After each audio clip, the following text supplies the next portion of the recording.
Hello everyone, welcome to पहल academy. Friends, आज हम लोग देखने वाले हैं बिहार SCERT की जो बुक है कक्षा 6 की, जिसका नाम है सामाजिक आर्थिक एवं राजनीतिक जीवन।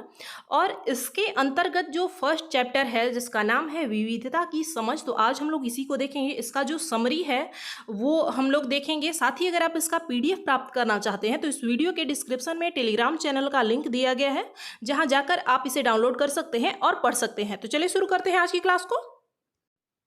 देखिए, इस चैप्टर में दिया गया है मुख्यतः विविधता के बारे में, क्योंकि हम जहाँ पर रहते हैं, जो हमारा परिवेश है, जो हमारा देश है, राज्य है, यहाँ पर विविधता बहुत तरीके से मौजूद है। जैसे हम सभी समान नहीं हैं, हमारे धर्म अलग हैं, जाति अलग है, हमारे रंग रूप, रहन सहन, भाषाएं, इन सभी में विविधता है, यानी भिन्नता है। विविधता का मतलब है कि अलग अलग हो, एक ही प्रकार का ना हो। तो देखिए, इसमें सबसे महत्वपूर्ण पॉइंट दिया गया है कि विविधता हमारे जीवन को समृद्ध करती है। यानी अगर हमारे समाज में बहुत तरीके के लोग रहते हैं तो यह हमारे लिए फ़ायदेमंद है।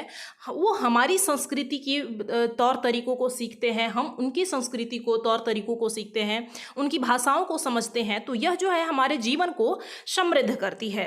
विविधता कई प्रकार के हो सकते हैं, जैसे भाषाई विविधता, यानी हमारी भाषाएं समान नहीं होती, खान पान की विविधता, साथ ही पहनावे की भी विविधता होती है। विभिन्न जाति धर्म राज्य में अपना अलग परिधान होता है, तो उसमें भी विविधता होती है। सबसे पहले हम लोग देखेंगे खान पान में विविधता के बारे में। तो जैसे कि इसमें दिया गया है कि बिहार में है जो लिट्टी चोखा ज़्यादा प्रसिद्ध है, वैसे ही पंजाब राज्य में मक्के की रोटी और सरसों का साग खाया जाता है। पश्चिम बंगाल में मछली और चावल खाई जाती है। वहीं दक्षिण भारत के जो राज्य हैं, तमिलनाडु, केरल और आंध्र प्रदेश जो हैं, वहाँ पर इडली डोसा और सांभर का प्रचलन ज़्यादा है। आगे अगर हम लोग देखें तो दूसरा जो विविधता का प्रकार है वो है रीति रिवाज और त्योहार में विविधता। जैसा कि हम लोग जानते हैं कि हमारे त्योहारों में जो रीति रिवाज है उनमें भी भिन्नताएं पाई जाती हैं। जैसे बिहार में जो है छठ बहुत ज़्यादा प्रसिद्ध है, छठ पूजा। वैसे ही पश्चिम बंगाल में दुर्गा पूजा, महाराष्ट्र में गणेश पूजा, केरल में ओणम और झारखंड में सरहुल प्रसिद्ध है। आपको इन सभी नामों को नोट कर लेना है, अच्छे से इसका नोट बनाना है, ताकि आप इन सभी चीज़ों को एग्जाम से पहले फिर से इसे रिविजन कर सके, अभ्यास के तौर पर ले सकें। आगे देखेंगे भाषाई विविधता के बारे में। पूरे भारत में 1652 यानी 1652 से भी अधिक भाषाएं बोली जाती है। कितनी बोली जाती है? तो पूरे भारत में 1652 से भी अधिक भाषाएं बोली जाती है। हम बहुभाषी हैं। एक ही राज्य में अगर आप देखेंगे तो बहुत सारी भाषाएं बोली जाती हैं। जरूरी नहीं है कि एक राज्य में केवल एक ही भाषा है, बल्कि बहुत सारी भाषाएं हैं। वैसे ही पूरे देश की अगर हम लोग बात करें तो यहाँ पर भाषाई विविधता बहुत ज़्यादा है। 1652 से अधिक भाषाएं बोली जाती हैं।